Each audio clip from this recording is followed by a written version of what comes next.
31 जनवरी 1982 देशवासियों के लिए ये वो खुशी का दिन था जब दो बड़े अपराधियों को फांसी मिली।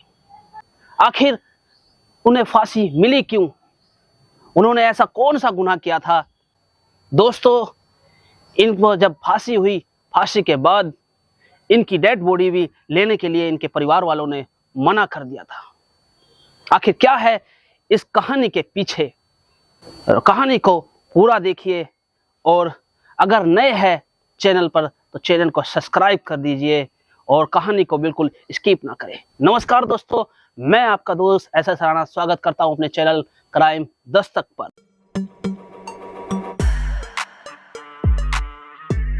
ये कहानी है रंगा और बिल्ला की, जो तीन साथी होते हैं बंबई में छोटी मोटी चोरी कर कर वे अपना गुजारा कर रहे थे। एक दिन अचानक उनका एक साथी गिरफ्तार हो जाता है। पुलिस उसे गिरफ्तार कर लेती है और उसी के डर के वजह से जो रंगा और बिल्ला होते हैं वहां से बंबई छोड़ देते हैं। पहले तो वे राजस्थान जाते हैं, फिर उसके बाद गुजरात जाते हैं और गुजरात के बाद ये आते हैं दिल्ली। दिल्ली में एक कमरा लेते हैं मजलिस पार्क में और कमरे मालिक को 2000 एडवांस में दे देते हैं। उसके बाद वो दिल्ली में अपने शिकार के लिए चारों तरफ घूमते हैं। उन्हें दिखती है एक अशोका होटल के सामने एक कार, और वो कार वहाँ से वो चुरा लेते हैं। चुराने के बाद दोस्तों वे वहाँ दिल्ली की सुनसान रोड पर घुमाते हैं। वो इसलिए घुमा रहे थे कि उन्हें लग रहा था कि कोई शायद उनका कोई ऐसा शिकार मिल जाए जिन्हें किडनैप करके वो वहाँ से अब उनके घर से, उनके परिवार वालों से एक फिरौती की मांग करी जाए। अब वो दिल्ली की रिज रोड पर गाड़ी चल रही थी और वहां दिखते हैं उन्हें दो बच्चे, जिसका नाम गीता चोपड़ा और संजय चोपड़ा होता है। ये बच्चे और कोई नहीं, नेवी सेना ऑफिसर मदन चोपड़ा के बच्चे थे, जिनका 26 अगस्त 1978 में एक रेडियो प्रोग्राम था। ये रेडियो प्रोग्राम पर प्रस्तुति करने के लिए घर से निकले थे। उनके पिताजी ने बोला कि बच्चों, तुम चले जाओ, लिफ्ट लेके या कोई ऑटो पकड़ लेना, क्योंकि ऑटो और लिफ्ट लेना पहले उस समय में आम ही बात होती थी। और वे उस गाड़ी में लिफ्ट के लिए उस गाड़ी को रोकते और यहाँ रंगा और बिल्ला देखते हैं कि दो बच्चे अच्छे कपड़े पहनने और वो उन दोनों बच्चों को बिठा लेते हैं। उनके दिमाग में ये चल रहा था कि अच्छा पहना हुआ है उन बच्चों का और देखने में भी अच्छे लग रहे हैं, क्यों ना इन्हें एक फिरौती के रूप में इस्तेमाल किया जाए। और वे बच्चों का नाम पूछते हैं, नाम में वो अपना नाम बताते हैं और बच्चों के पिता का नाम पूछते हैं और बच्चे के जो पिता होते हैं वो क्या करते हैं ये भी पूछते हैं। अब तक उन्हें पता चल चुका था ये नेवी ऑफिसर के बच्चे हैं, शायद इनके यहाँ से इतना पैसा नहीं मिलने वाला है जितना वे सोच रहे थे। और फिर उन्होंने प्लान बनाया है, क्यों ना कुछ और किया जाए। और अब जो गाड़ी है, जो बिल्ला होता है, जो रंगा और बिल्ला ये दोनों जो थे गाड़ी में, इनकी आपस में आंखों से इशारों से बात होने लगी। और जो रंगा होता है वो गाड़ी एक ऐसी जगह मोड़ लेता है जो सुनसान जगह होती है, सुनसान रोड होती है। अब जो गीता चोपड़ा थी उसे यकीन हो गया, उसे विश्वास हो गया, उसे लगने लगा ऐसा, जो गीता चोपड़ा होती है उसे लगने लगा है कि दाल में कुछ शायद काला ही है। जो गाड़ी है वह आकाशवाणी की तरफ जानी थी, लेकिन वहां से ना जाकर किसी दूसरे रूट पर जा रही। वो पूछती है कि आप किधर जा रहे हो, रूट तो इस साइड है। मगर जो बिल्ला होता है गुस्से से मारने और पीटने लगता है। इधर संजय चोपड़ा भी इस बात का विरोध करने लगता है। अब रंगा और बिल्ला खुकार बदमाश और यहाँ दो बहादुर देश के बच्चे उनका दमदार तरीके से सामना करते हैं और आखिरकार वो ऐसी सुनसान जगह पर गाड़ी रोक देते हैं जहां दूर दूर तक कोई नहीं था।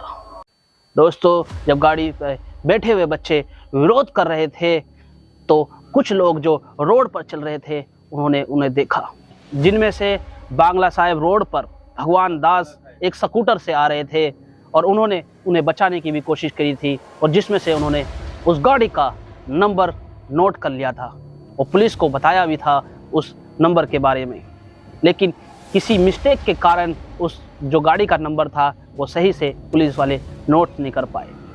फिर कुछ देर आगे चलने के बाद डीडीए इंजीनियर इंद्रजीत ने भी उस घटना को देखा।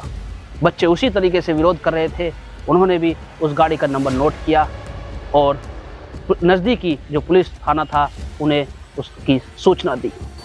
अब जो गीता और संजय थे उस गाड़ी में रंगा और बिल्ला उसे सुनसान जगह पर रोक देता है। रोकने के बाद इस बीच में जब झड़प होती है उनके, तो संजय चोपड़ा पर कई वार करे जाते हैं, क्योंकि जो रंगा होता है उस पर एक तलवार होती है और उस तलवार से संजय पे काफ़ी वार हुआ। और इस बीच में जो रंगा होता है उसको गाड़ी से बाहर ले जाता है, और इधर गाड़ी में जो बिल्ला होता है वो गीता चोपड़ा के साथ ज़बरदस्ती करता है और बलात्कार करता है, बड़े बेरहमी से उसे पीटता भी है। इधर गाड़ी से 50 मीटर की दूरी पर जाकर रंगा संजय चोपड़ा पर कई वार करता है। संजय चोपड़ा नीचे गिर जाता है और वहीं उसकी मौत हो जाती है। इधर गीता चोपड़ा के साथ वे दोनों रेप करते हैं, बलात्कार करते हैं, बड़ी बेरहमी से उसको मारते हैं, और मारने के बाद जब वहाँ से वे निकलते हैं तो जो गीता चोपड़ा होती है वो अपने भाई के बारे में पूछती है। इधर जो बिल्ला होता है, बिल्ला उसे बताता है कि चलो तुम्हारे भाई के पास ले चलते हैं। वो ले जाते हैं।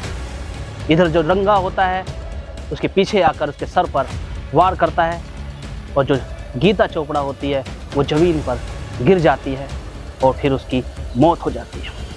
वो उन्हें घसीटकर एक नज़दीक झाड़ी में डाल देते हैं उन दोनों की डेड बॉडी, और फिर वहाँ से वो फरार हो जाते हैं। फरार होने के बाद ये बम्बई जाते हैं, गुजरात जाते हैं, फिर उसके बाद फिर से वे आगरा के साइड चले जाते हैं। अब यहाँ जो मदन चोपड़ा उनके पिता थे उन्हें बहुत चिंता होती है, क्योंकि 8 से 8:30 के करीब में उनका एक प्रोग्राम होना था, लेकिन उस प्रोग्राम में उन बच्चों की आवाज़ नहीं होती। ये सुनकर जो मदन चोपड़ा उनके पिता होते हैं काफ़ी घबरा जाते हैं। वो नज़दीकी पुलिस स्टेशन जाते हैं, वहाँ पर बच्चों की गुमशुदगी की रिपोर्ट करवाते हैं, और फिर उसके बाद तहकीकात करती है पुलिस अपने तरीके से। दोस्तों, ये मामला और ये घटना इस तरीके से सुर्खियों में आ गई कि पूरा देश हिल गया। ये मीडिया के माध्यम से पूरे देश में फैल गई, और फिर उसके बाद इस मामले के अंदर, इस घटना के अंदर तत्कालीन प्रधानमंत्री जो उस समय के थे मोरारजी देसाई, उनको भी आक्षेप करना पड़ा इस मामले में। और मामला इतना अहिंसक हो चुका था कि लोग, जो दिल्ली के लोग थे, वो रोड पर आ गए थे। पूरे देश में जगह जगह प्रदर्शन होने लग गए।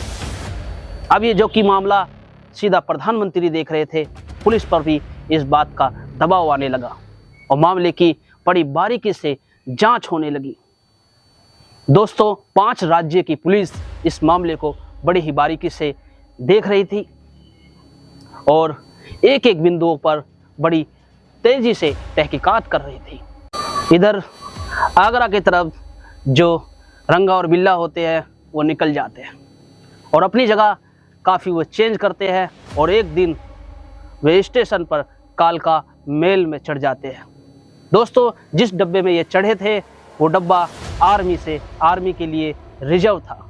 कुछ आर्मी ऑफिसर इस बात का विरोध करते हैं और रंगा और बिल्ला उनसे भिड़ जाते हैं, लेकिन उन्हीं में ही एक ऑफिसर होते हैं एवी शेट्टी के नाम से, वो उन्हें पहचान लेते हैं क्योंकि काफ़ी अखबारों में उनकी फ़ोटो आ चुकी थी, और फिर उनको पकड़कर आर्मी के जो ऑफिसर होते हैं उन्हें दिल्ली पुलिस के हवाले कर देते हैं। अब इनसे पूछताछ होती है। पुलिस ने अपने तरीके से इनसे पूछताछ करते हैं। करने के बाद ये अपना गुनाह कबूल कर लेते हैं। अब भी इन्हें सज़ा दिलाने के लिए पुलिस वालों के पास पर्याप्त सबूत नहीं थे और अब इधर जो पुलिस है पूरे सबूतों को इकट्ठा कर रही थी। जहां पर जो बिल्ला और रंगा बिल्ला के जो चोट लगी थी सर पे, जिस हॉस्पिटल में वे गए थे उस हॉस्पिटल के डॉक्टर भी सामने आता है और जिन लोगों ने रोड पर देखा था उस गाड़ी को वो लोग भी आते हैं। इन सभी के संयोग से सारे सबूत इकट्ठा होते हैं और स्थानीय जो अदालत होती है इन्हीं सबूत के मद्देनज़र रखते हुए उन्हें फांसी की सज़ा सुनाती है। रंगा और बिल्ला हाई कोर्ट में अपनी याचिका दायर करते हैं। जो हाई कोर्ट होती है उनकी याचिका को खारिज कर देती है। दोस्तों, फिर उसके बाद रंगा बिल्ला सुप्रीम कोर्ट और हमारे जो प्रेसिडेंट होते हैं वहाँ पर तक भी जाते हैं, लेकिन ये फांसी बरकरार रहती है। दोस्तों, एक दिन वो दिन आता है पूरे 4 साल के बाद जब इन दोनों खुकार अपराधियों को फांसी की सज़ा मिलती है। दिन था 31 जनवरी 1982।